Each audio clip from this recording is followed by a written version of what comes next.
Hello people, this is Eric Cobra and this is Let's Play the Stanley Parable Blind. Now this was a mod for Half-Life 2 I saw featured on Extra Credits, a show I'm a big fan of, and I thought I would give it a try. It's also free, which is a bonus. Yeah, some of you have suggested I should play Rage next, and I might as well address that now. That's probably not gonna happen, at least not anywhere near now. Maybe in a couple of months from now or something like that, but you see, Arkham City and Series M3 are both coming out next month. Now, I can't get a discount on both of those, but I have to pre-buy them, so yeah, that's gonna hit my wallet. I'm not made of money, you see, so that's probably gonna have to wait, so yeah. And I am going to LP both of those games, blind. Serious Sam with Rana, and Arkham City myself. So I have a couple of more cheap things I found at various points. Might not be the big AAA games, it might even not even be good games, but they are games I can play, I hope. At least this sounded good, and it was free, so yeah, let's get on with it. Yeah, and by the way, you'll probably notice these things are in Danish, so don't bother understanding it.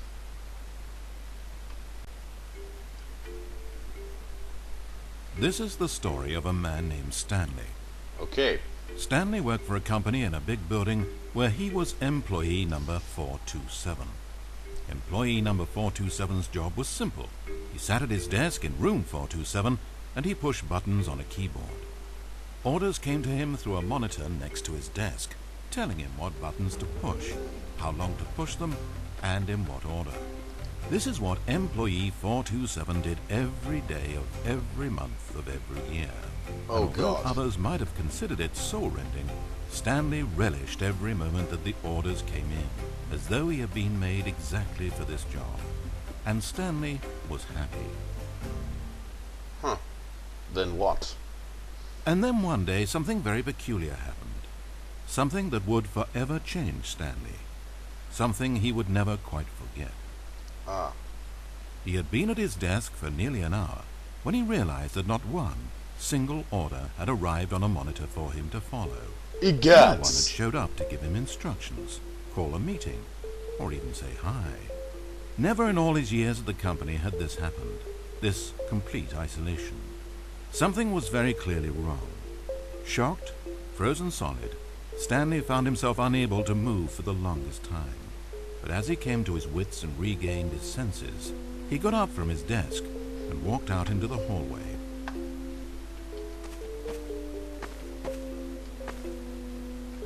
What if this is a see-through mirror or something? Stanley decided to go to the staff lounge to check on his co-workers. He never functioned well by himself and constantly needed support and guidance from others, so the thought of total solitude was terrifying to him. Well, good thing you have me here to act as a spine, Stanley.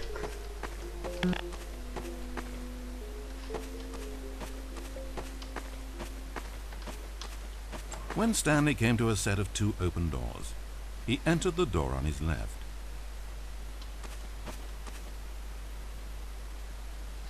Well, okay.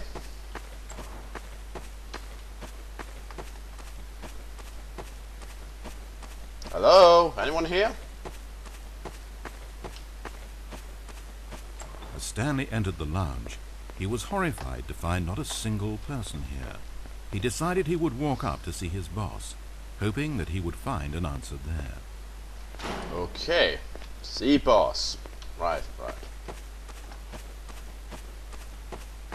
Coming to a staircase, Stanley walked upstairs to his boss's office. Okay. Let's go where we know stuff are for now. Entering his manager's office, Stanley was once again stunned to discover not an indication of any human life. It was at this point that he began to feel dizzy and a little sick, and even thought he might pass out when suddenly he noticed a keypad next to the filing cabinet in the corner of his boss's office. Stanley had never seen this panel before and had no idea what combination of numbers would produce any result. In fact, only Stanley's boss knew this, since the panel withheld access to the boss's greatest, darkest secret, and so he had assigned the keypad a combination that only he could possibly know. The number of his freshman dorm number in college. 1957. But of course, Stanley couldn't possibly have known this. Nope. Yet incredibly, by simply pushing random buttons on the keypad, Stanley happened to input the correct code by sheer luck. Amazing. Stanley ventured forth into the newly opened passageway. Yeah, why would I do that? I can leave. Okay. So, yeah, we're going underground, apparently.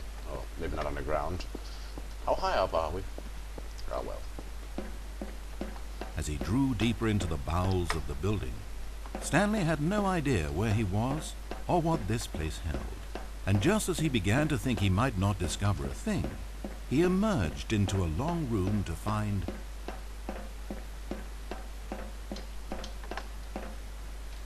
rows and rows of monitors, screens with a number above it. Stanley noticed, however, that these were not random numbers, but the number of employees who worked in the building, his co-workers. Even his own number, 427, had a place on the wall. But why a setup so elaborate, he asked. Was this simple surveillance, or something even more? And as if in answer to his question, the wall slid open before him, revealing the ultimate truth of the situation. Uh-huh. An enormous control panel, Stanley discovered, but not one that controlled simple machinery. Buttons were labeled with emotions. Happy, sad. Levers and knobs controlled actions. Walking, eating, doing work, or watching TV. Every input on this device monitored not the functions of a machine, but of a human being. And the reality began to sink in. Stanley, like so many other people, reduced to images on a monitor, had been under someone's control, always at the mercy of this machine. Could this have been the only reason employee number 427 was content with his boring job? That a machine had altered his emotions to accept it blindly? He began to feel an unbridled rage, and at the peak of his anger, something happened. A spark. Stanley looked up and saw the generator overhead, still providing some small amount of power to the machine, keeping it alive. And knowing that this generator was all that kept the controls running, Stanley moved to the ladder in the back of the room and began to climb towards the rafters. Okay. Yeah, I'm kind of being... The higher Stanley climbed, the closer he felt to freedom, the further from enslavement. Yeah, but considering I'm just following the narrow, so how free am I really?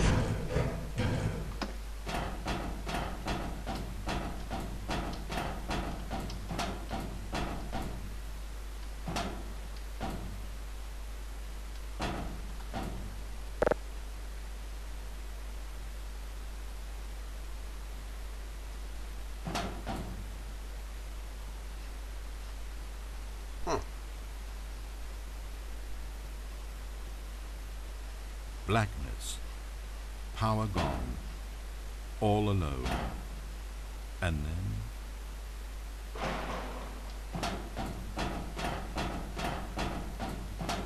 As he stepped through the door into the fresh outside air, a feeling of liberation rushed through Stanley's body. He had seen power, he had seen enslavement, and he had destroyed it. The underling was in control now. He had found his leading role. Stanley never discovered why everyone had gone missing, nor how and when he had come under the machine's control. But it didn't upset him terribly, because he knew that this was how things were meant to happen. All he felt was a delight unlike any he had ever known before. Never again would he follow someone else's orders without question. Never again would anyone tell Stanley where to go. You're really laying it on thick, aren't you? How to feel. No more bosses, No more instructions on a screen.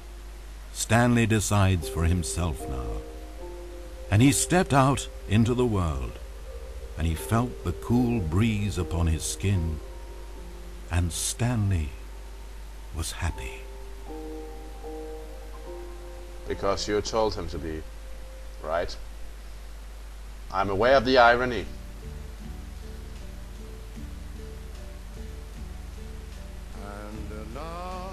Yeah. See you in a moment. Let's try to break this. And we are back. So, let's see if we are alter the narrative a bit. I just wandered around turning on the lights while the guy talked. Anyway, seems like the first was kind of good narrative was constructed, but how about we make our own ending this time?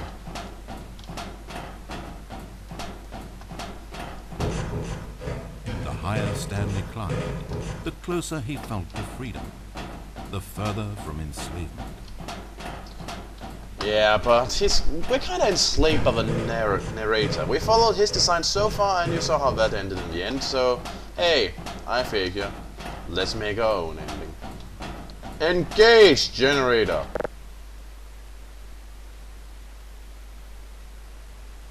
Oh, Stanley, you didn't just activate the controls, did you? I did. After it kept you enslaved all these years, you go and you try to take control of the machine for yourself? Is that what you wanted? Yep. Control? Stanley. Stanley. I applaud your effort, I really do. But you need to understand, there's only so much that machine can do. You were meant to let it go, turn the controls off and leave. If you want to throw my story off track, you're going to have to do better than that. I'm afraid you don't have nearly the power you think you have. Oh, really? For example, and I believe you'll find this pertinent, Stanley suddenly realized that he had just initiated the network's emergency detonation system. In the event that this machine is activated without proper DNA identification, nuclear detonators are set to explode, eliminating the entire complex. How long until detonation then? Oh, let's make it say, 2 minutes. Okay. Now, this is making things a little more fun, isn't it, Stanley? Go ahead. Play with those controls all you like. The real controls are where I'm sitting. Did you really ever believe you held any power? Yep. Did you not think I knew what I was doing? Oh, shit. When I erased your co-workers and turned off the machine, I was offering you freedom, an escape. I didn't have to do that. I've run this story many times, and I don't always set you free. Sometimes you just sit there, day after day after day, doing your job forever, and then dying alone. But when I actually give you the freedom to control your own actions, it's not enough. I let you go, and you trapped yourself just the same. You just weren't made to handle this sort of responsibility, I'm afraid. But you know what you were made for? Pushing buttons. You get it now? Oh, I'm enjoying this. Tell you what, I'll throw some extra time on the clock just because I'm having so much fun. There we go. You see, I want to watch you for every long second you try to puzzle this out. After all, it should make sense, right? The timer, the nuclear detonation, the mysterious facility, it's all here. This is a video game. Except for one thing there, hero. You've got no weapon, no vehicle. You don't even know where you're going. When you saw that timer, you just instinctively started trying to find an exit, didn't you? Yeah. In fact, I bet you're still looking for a way out. Yeah. I bet you're clicking on everything in this room, trying to open doors or vents or something and solve the puzzle. Yeah. As though this game has a solution, as though it can be won. That timer is not a catalyst to keep things moving along. It's just seconds ticking away to your death. This is not a challenge. It's a tragedy.